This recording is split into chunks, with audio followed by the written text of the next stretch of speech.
Abençoados e abençoados, graça e paz a vós todos.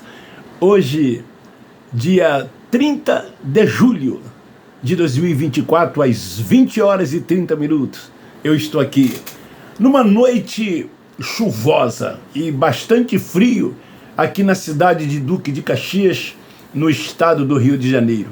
A tarde toda chovendo e frio, mas hoje, como anunciei ontem numa prévia, vou falar acerca desse assunto polêmico, não para nós que temos o entendimento, mas polêmico para os religiosos, principalmente os evangélicos, porque eles ousam em dizer que todos nós somos pecadores. Eles continuam insistindo que as pessoas precisam aceitar Jesus como Salvador, se batizar em águas para remissão de pecados e depois tornar-se membro de uma instituição religiosa, cumprir ritos, praticar liturgias, cerimoniais, principalmente, aspas, a tal ceia do Senhor, que é comer um pedaço de pão, que eles insistem em dizer que é o corpo de Cristo, e o suco de uva, o sangue de Cristo. Daí então, as pessoas que fazem isso, elas estão garantidas no céu. E todos os outros que não passarem por este processo, lhes aguarda o lago de fogo e tormento eterno, juntamente com o ser espiritual que eles chamam de Satanás.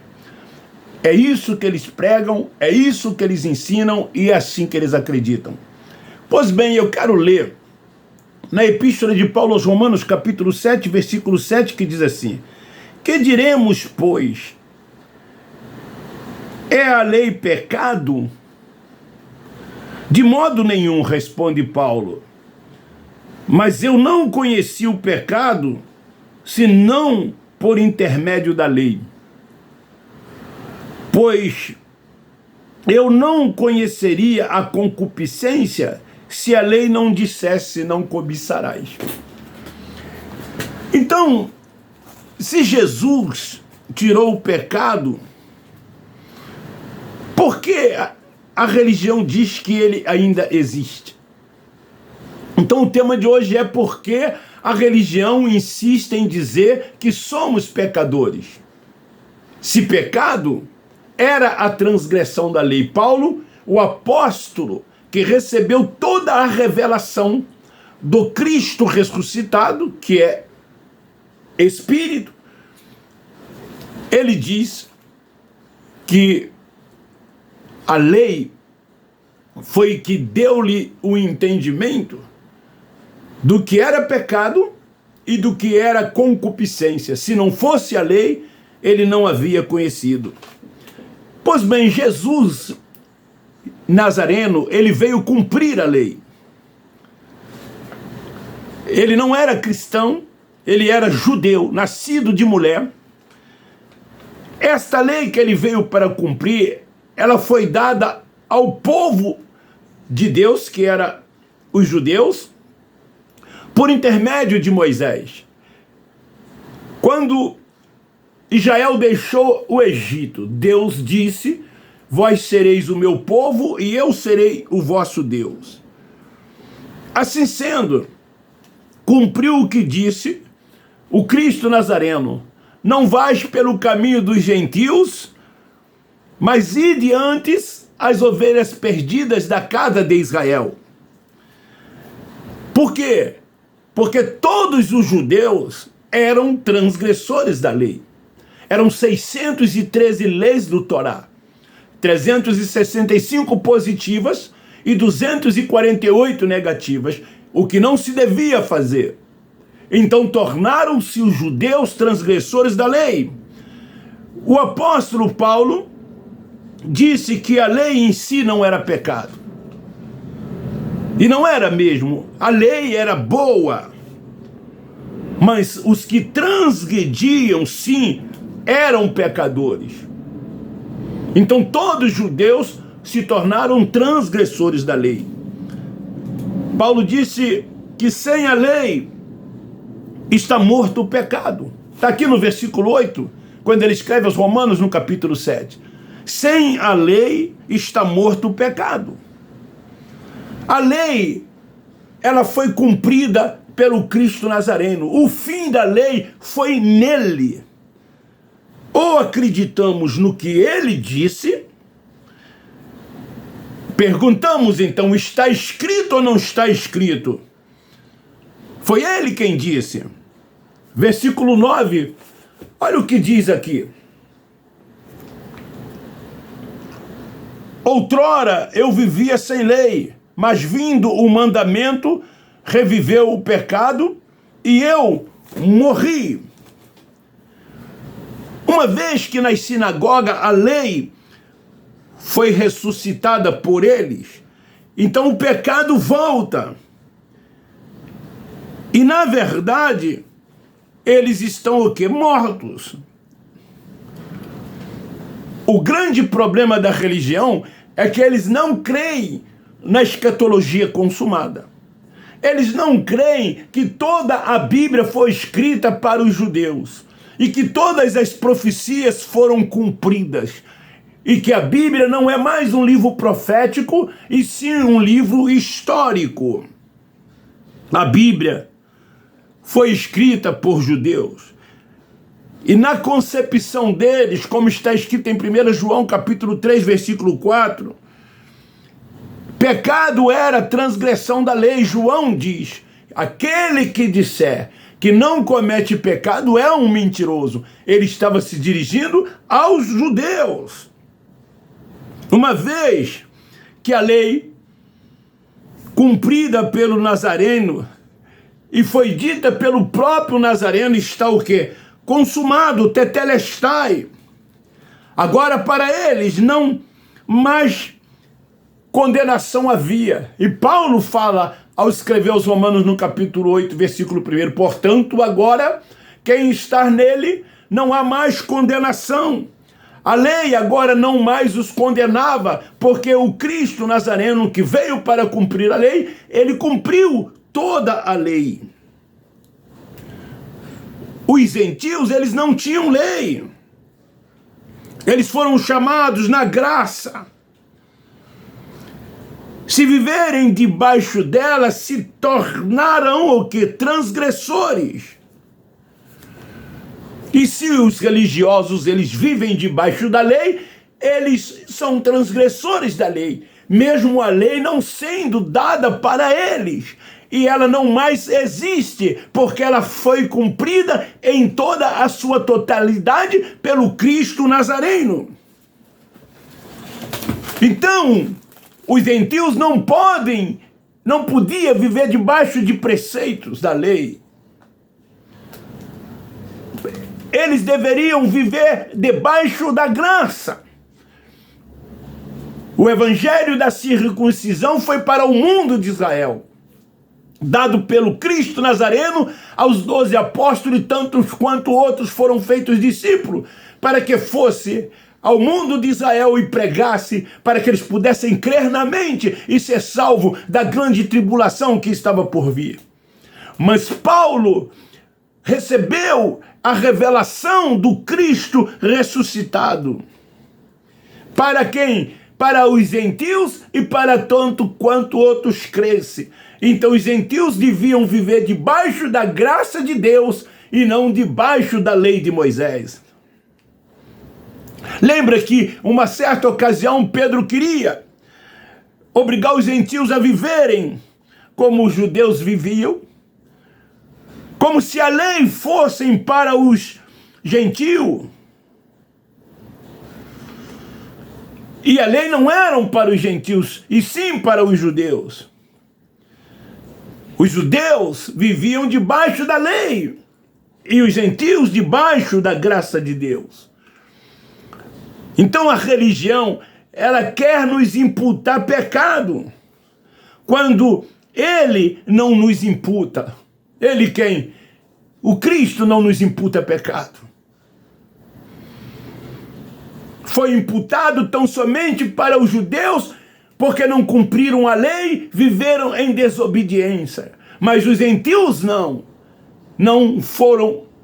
foi imputado pecado sobre eles. Portanto, não somos, hoje não, todos nós somos filhos de Deus, mas os gentios não foram transgressores da lei e nem tampouco pecadores. Aqui ainda em Romanos, capítulo 11, versículo 13, Paulo diz assim: convosco falo, gentios, e enquanto eu for apóstolo dos gentios, glorificarei o meu ministério. Paulo pregou a quem? Aos gentios. Paulo foi enviado para quem? Para os gentios. Então nós não vivemos debaixo de autoridades espiritual de quem quer que seja, como os religiosos vivem dentro dessas sinagogas que eles chamam de igreja, debaixo de uma suposta autoridade espiritual de homens simples mortais, que se dizem vocacionados, chamados, separados por Deus, para exercer um apostolado, um pastoreado sobre a vida dos filhos de Deus que lá estão. Então, se temos que viver debaixo de um apostolado, viveremos então debaixo do apostolado do apóstolo Paulo. Aprendendo com Paulo, como está em Romanos capítulo 5, nos versículos 12 e 13. Queridos, pecado na concepção judaica era transgressão da lei. Essas coisas que os religiosos atribuem hoje como pecado, como está relacionado em Gálatas capítulo 5, são obras da carne. E quem pratica todas aquelas obras ali, elas colhem na carne aquilo que semearem, aquilo que plantarem. Erra o alvo. Então, se não tem lei, não tem pecado. A lei foi dada, como já disse, para o povo de Israel. O Cristo Nazareno veio e cumpriu a lei. Salvou todos os que estavam perdidos, todos os que viveram debaixo da lei. Nós já nascemos justificado nele, nova criatura, perfeito nele. Então a lei, o pecado, ele estava até que o regime da lei estava no mundo. Enquanto ela existia, o pecado existia. Uma vez que a lei fora cumprida, o pecado deixou de existir. Mas eles agem como se estivesse debaixo da lei. É assim que os religiosos vivem. É assim que eles ficam dentro dessas sinagogas. Cristo tirou a lei ou não tirou a lei? Ele cumpriu a lei ou ele não cumpriu a lei? Ele disse estar consumado ou não disse estar consumado? Ele disse tetelestai ou não disse tetelestai? Assim sendo, ele removeu o pecado. O pecado foi removido, porque era transgressão da lei. Por que insiste a religião em dizer que nós somos pecadores? Por que insiste a religião dizer que o pecado ainda existe? E que as pessoas precisam cumprir esses ritos impostos por ele para que possam ter os seus pecados perdoados. Romanos capítulo 5, versículo 14, eu quero ler. Olha o que diz aqui. No entanto, a morte reinou desde Adão até Moisés, mesmo sobre aqueles que não pecaram, à semelhança da transgressão de Adão, o qual é a figura daquele que havia de vir. E ele veio, foi a manifestação de Deus em carne, o Cristo, nascido de mulher. Veio para uma missão, mostrar aos judeus que ele era o Messias, que ele veio para salvá-los, E ele fez tudo isto, ele cumpriu todas estas coisas. O fim da lei foi nele, para aqueles que crescem, ou para aqueles que creram. Então, na verdade, nós fomos chamados para uma liberdade. Paulo diz: permanecei, pois, firme na liberdade com que Cristo vos libertou. Se Cristo vos libertou, verdadeiramente sereis livres. Mas muitos judeus, mesmo depois dele libertá-los, permaneciam debaixo da lei. Paulo teve dificuldade nos seus dias. Assim como os religiosos hoje ainda vivem seguindo Cristo Nazareno, vivem na prática dos rudimentos da lei, debaixo de preceitos dos homens, de ensinos, dos achismos dos homens, cumprindo tudo aquilo que eles lhes dizem, como se eles tivessem recebido esses ensinos diretamente de Deus. Eu quero, para encerrar, ler aqui em Romanos, capítulo 8, versículo 38. Está escrito assim: pois estou certo de que nem a morte, nem a vida, nem os anjos, nem os principados, nem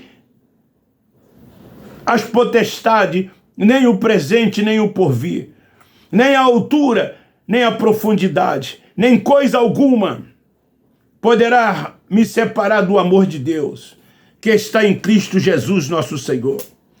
Em Efésios também, Paulo escrevendo, no capítulo 5, no versículo 24, ele diz assim, 27, ele diz assim: a fim de apresentá-la a si mesmo, gloriosa, sem mácula, sem ruga, sem coisa semelhante, sendo santa e irrepreensível. Era assim que a igreja era. Era assim que Paulo falava quando a igreja ela foi edificada nele. Hoje é o eterno. Não, uma vez que Cristo, ele cumpriu o seu ministério, uma vez que Cristo encerrou-se o seu ministério, a manifestação de Deus, e hoje Deus é único, é Espírito, não existimos mais como igreja, como era naquele aion. Hoje, o Evangelho é eterno. Hoje, a graça de Deus é permanente. Hoje, todos nós somos filhos de Deus, somos considerados por Ele filhos de Deus. E uma vez como filhos de Deus, o Senhor é o Espírito. Ele habita no nosso espírito. O nosso espírito é o templo da sua habitação. Ele não nos vê na carne, ele nos vê no espírito. Somos espirituais. Nós não somos mais carnais. A Jerusalém hoje é espiritual. É tão somente espiritual. Ela não é mais física. O templo era físico. Era o lugar onde os judeus deviam buscar a Deus, frequentar e adorar a Deus. Esse templo foi derribado, foi destruído por ocasião da invasão do general Tito, quando cercou Jerusalém com o seu exército. Então hoje, nós nos tornamos o templo, a morada, o tabernáculo da habitação de Deus. E é assim que ele nos vê no espírito, porque nós somos espirituais, crescemos, deixamos de ser menino, hoje nós somos adultos, nós crescemos no conhecimento e na graça de Deus, reinamos em vida e descansamos tão somente no Senhor. Então, para encerrar, eu afirmo dizendo, não existe pecado. Jesus tirou o pecado do mundo. Fica aí uma pergunta para você religioso, para você que frequenta essas sinagogas. Ele tirou ou não tirou o pecado do mundo? Tirou o pecado do mundo, porque todas as vezes que a Bíblia se refere ao mundo de Israel. Não esse mundo universal que a religião ensina, ela diz. Não, o mundo era o mundo de Israel, a terra era a terra de Israel. Então Jesus veio tão somente para buscar e salvar as ovelhas perdidas da casa de Israel. Por que então continuar insistindo em dizer que somos pecadores? Então está provado aí que nós nunca fomos pecadores, que nós não somos pecadores. Beijo no seu coração, um forte abraço. Se gostou, se inscreva, divulgue e compartilhe. Eu termino dizendo, nós da Graça amamos vocês.